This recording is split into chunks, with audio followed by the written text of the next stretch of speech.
Catherine Bernardo update. Yan sa post ng TCL. Happy Chinese New Year TCL pa with Catherine Bernardo. And Kong Hei Pat Choi.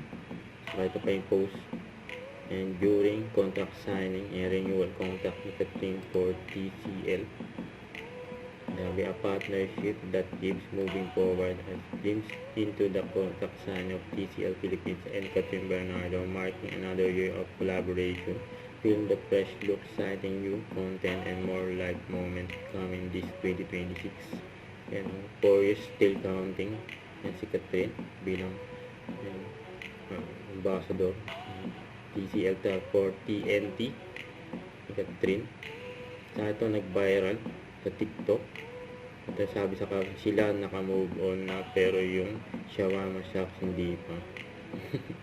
Ayan sila Catherine at Daniel Padilla. Di pa rin naka-move on ng shawarma shop. Itahan din nila na buy one take one forever. Ayan viral niya sa TikTok. Grabe yun. Yan sa store. Yan o, shawarma. Don't forget to subscribe, click the notification bell for more update. This is Richard, the iTunes Live. Stay tuned for more videos. See ya.